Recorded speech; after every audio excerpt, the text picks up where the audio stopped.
For the past few years, Ricky Gervais, Stephen Merchant, and Carl Pilkington have been meeting regularly for a series of pointless conversations. This is one of them. Testing. Is that all right? Hello and welcome to the Ricky Gervais Show with me, Ricky Gervais, Stephen Merchant. Hello. And the little round-headed buffoon that is Carl Pilkington. All right.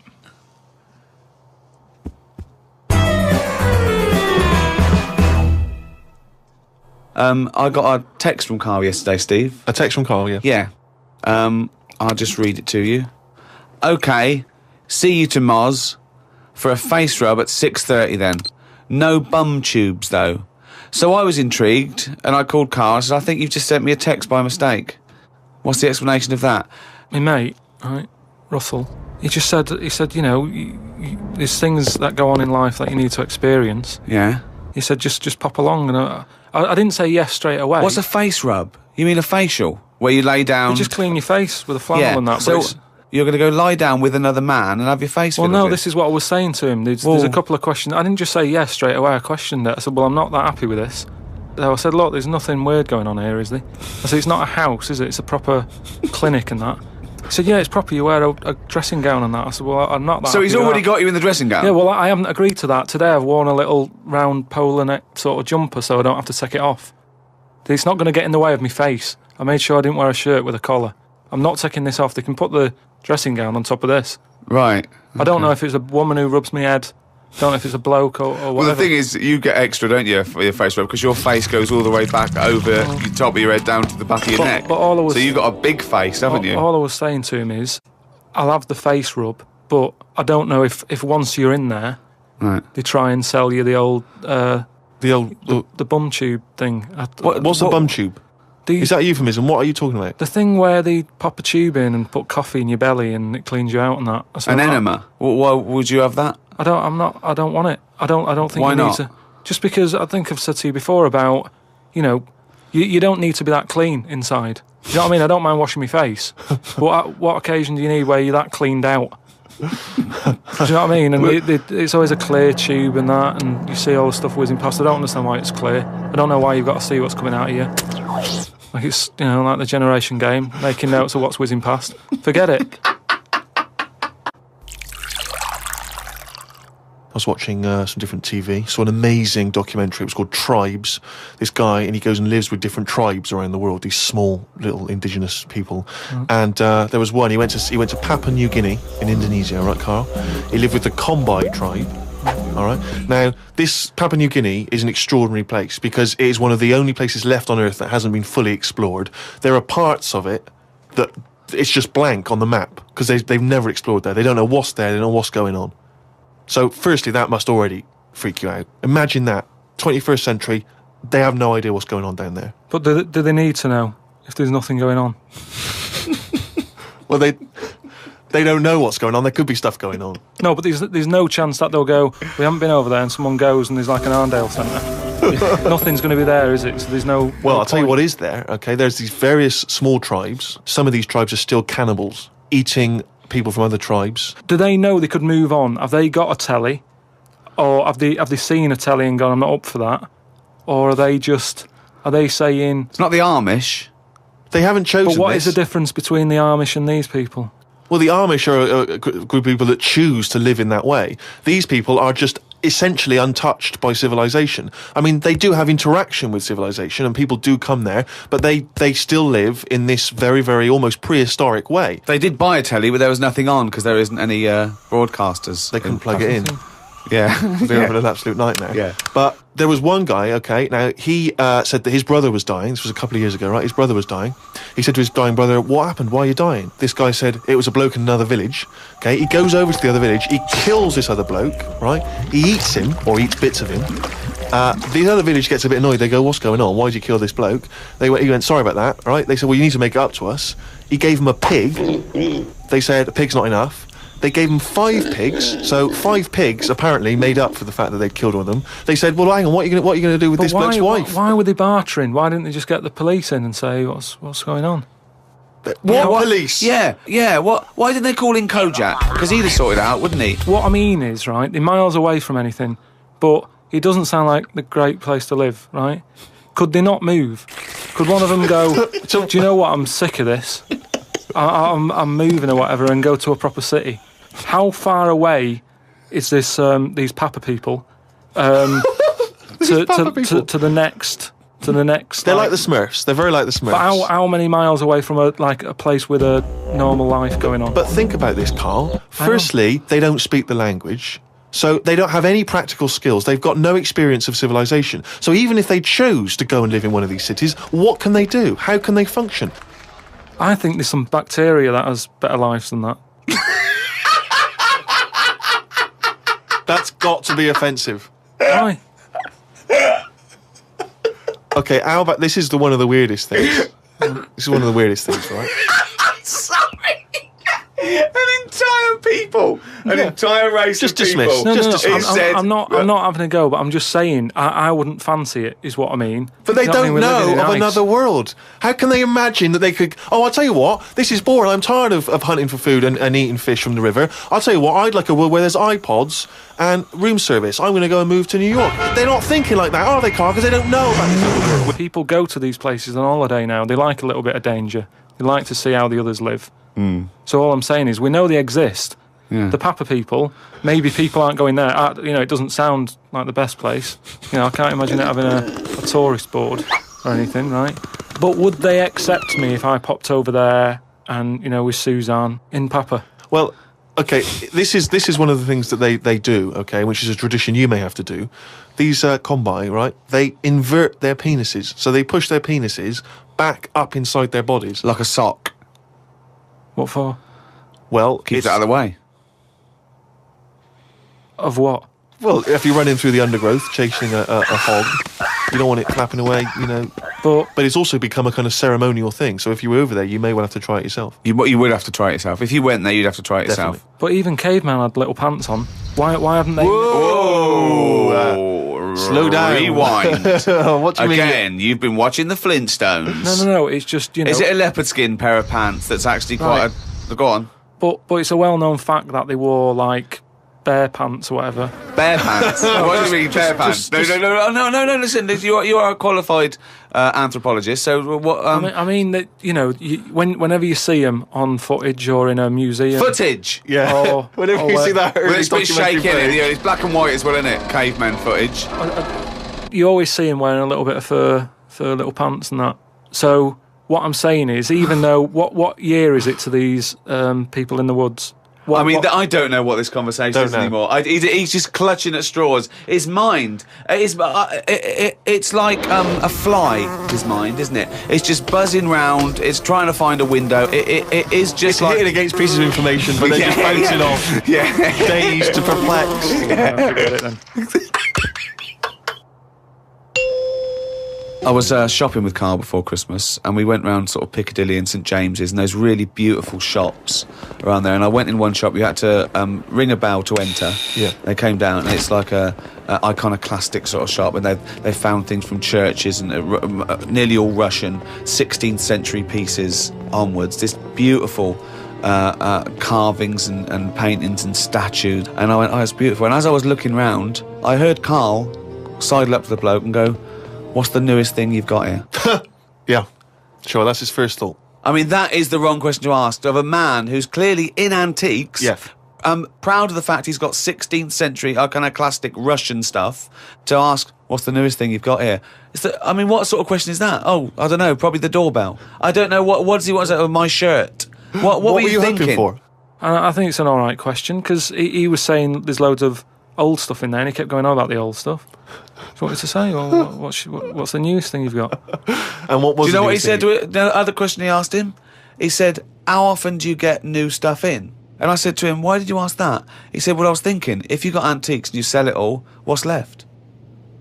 Like someone's going to sell all the antiques in the world because they're not making any new stuff. What does that mean? They're not making any new stuff. But I know for a fact no one's ever going to go in there and buy the lot anyway. I mean, I've never seen anything like it. I'm not at any point in my life, and I don't think it'll ever happen, will I go, I need some old Russian wood. Because It was brilliant. No, it was, Steve. no. It was beautiful. It's amazing stuff. There's stuff. There's these things from the 16th century of sort of like saints and monks, and they're carved and There's they're. loads of it. It's just all piled up. No one's interested. If I was him, I'd go, do you know what? I'm into this, but no one else is. Close shop.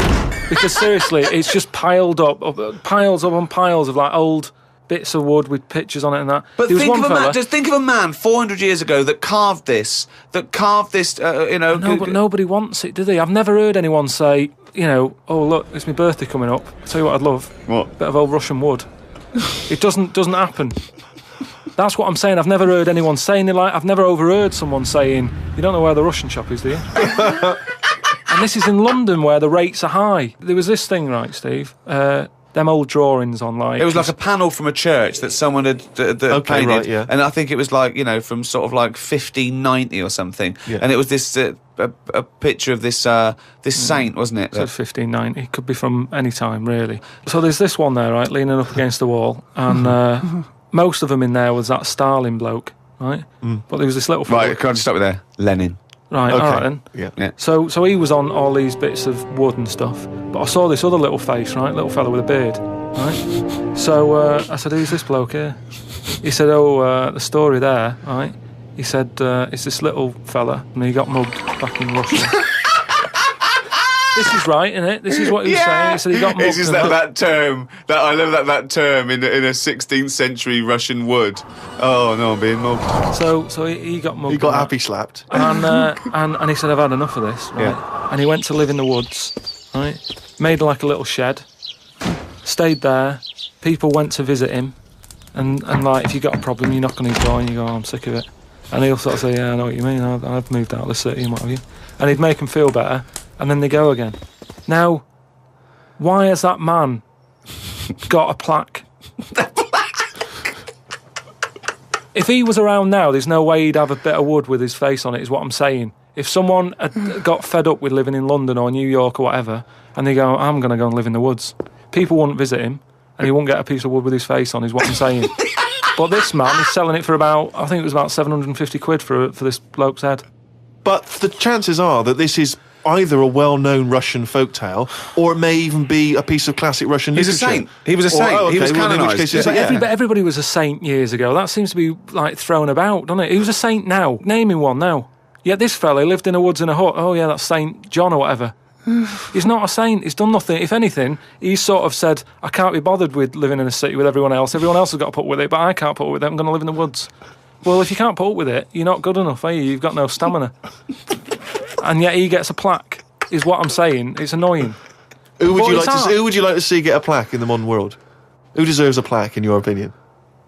Probably like nurses and that who do a lot of bad things that I think I couldn't do that. Carrying lungs about and all that. No, but I couldn't do. Do you know what I mean? That's one job that my mum wanted me to be a doctor. Whoa! What was she thinking? Oh, what's her This expectations particular like apple now? didn't fall far from the tree. Oh, when did she start giving up that dream? At what age did she start going, Carl, you don't need to study your books anymore. Go and play with the worms in the garden. When did she sort of like let you off that Is dream? it the day that she caught you with a spoon up your nose?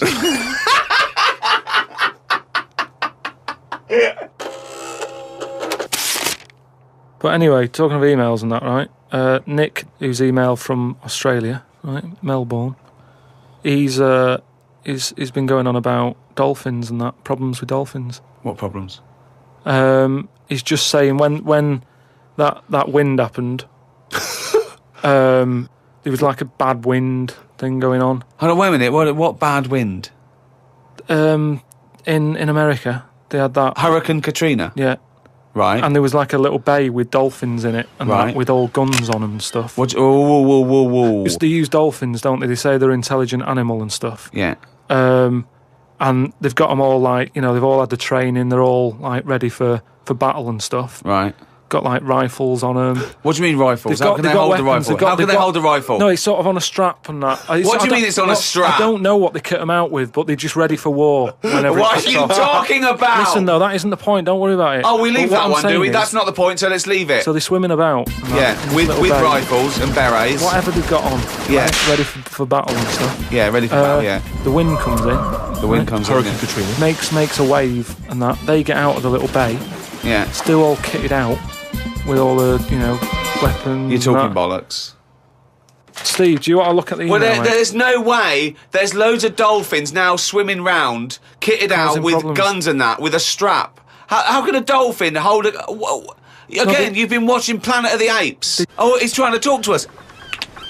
What's he saying? He's saying, go ahead, punk, make my day. Look, you're talking shit. It's just news to say if there's dolphins, if you see a dolphin in that, don't go, oh, it's friendly, because there's some with weapons now. So I'm just reading it out on email, and that'll cover it in that. So bollocks. Carl, can we have some monkey news before I die? All right. Oh, chimpanzee that! Monkey news, yeah. This monkey that was knocking about called Ollie. It was in this zoo, and it was the only monkey in there, right? And it was getting a bit lonely because, it was sharing its sort of time with, say, an elephant and a giraffe. And it doesn't happen. And they didn't really get on that well. Wait, they do no, not. Let me just tell you. They do not put chimpanzees in with. No, well, it's not true. Why would he share his time with an elephant and a giraffe? Look, Gervais, it was some kind of flat share. They put an advert in the student union. Yeah, saying we've got 2 rooms to let. African mammal wanted, not specific. A mammoth and what I'm saying is there was other elephants for elephants to knock about with than that. The monkey, it was the only one there. So what happened is the zookeeper felt a bit sorry for him. He started to sort of get pally with him. So at lunchtime, when the zookeeper was sat on the wall having his ham butties or whatever, he'd sort of go, all right? And it used to come over closer and closer, right? Yeah. Anyway, within a month, he was sat on the wall having his lunch with him, right? But anyway, so he sat there, and as time goes on, he's sort of sat with him most of the day. Monkey's walking around with him, helping feed the other animals and that. No. But then what happened is the zookeeper, at the end of the night, when he's locking up and stuff, he'd feel bad because he'd be leaving the zoo, and Ollie's sat there, and he's like, I'll see you tomorrow, and the monkey's like, yeah, see you later. He's looking all fed up because he's got home to go to, and he's still stuck in where he's basically working every day. Right? So he's never going home, right? Now he's sleeping at work, the monkey. So anyway, the zookeeper goes home, says to his wife, look, Ollie's having a bit of a time at the moment. So she said, oh yeah, what's going on? He said, well, he's just looking a bit fed up, he's sick of it. So she said, bring him home. It didn't happen. So this is in your head. So she said, yeah, bring it home tonight. So anyway, he's looking forward to going into work and that. He sees Ollie. He doesn't tell him straight away. It's a surprise for him later. He gets to the end of the day. Yeah. Anyway, he's like, get your coat. He's like, what? Coat? What do you mean, get your coat? Whatever the equivalent is, right? Whatever you say to a monkey, it was kind of like, you're coming with me sort of thing. Yeah. Right. So he's going, oh, brilliant. Anyway, no, he's not. So what do you mean he's going brilliant? He takes it home. So he gets his hat and coat. He gets his hat and coat and stuff. And he can't believe he's locked, right? He goes back to the zookeeper's house. Everything's going well for about a week and a half. Right? Treating him really well. He's sat there, he's having a brandy at night before he goes to bed. So he said to his wife, look, you're at home all day, right? Oh, Jesus. I'm going to work. I'll leave it with you, right? Yeah. So Ollie stays at home. Yeah. Anyway, as time goes on, a little bit of trouble. Whilst the fella's busy at work, Ollie starts getting a little bit cheeky. Tries it on with the missus. Whoa! Right. How does a monkey try it on with the missus? Are you talking this is classic monkey news. And how does it try it on with the missus? So he's a bit drunk. He stinks of smoke. He tries it on with the missus. How does he try it on with her? I don't know all the detail on. You don't know any bit. of the details. I don't know the detail on that bit. You don't know any of the details. No, I don't know the details on that bit. You don't know any of the details. So what happened? So while the zookeeper's away, the monkey did play. Did the zookeeper's wife reciprocate these affections? She probably went along with that at first. She's cooking at home, getting the tea ready. That's walking past, pinching her arse or whatever. And do you know what I mean? It starts off just like it does, with humans. Starts off as a bit of fun. Before you know it, split up in the end. Anyway, the zookeeper and I think the monkey stayed with the woman. So, it's all there. It's honestly, all on email, mate. Your imagination. Well, you should write stories. You should write You Get know, people to look it up. Just put in monkey, chimp, Ollie, and it's all there.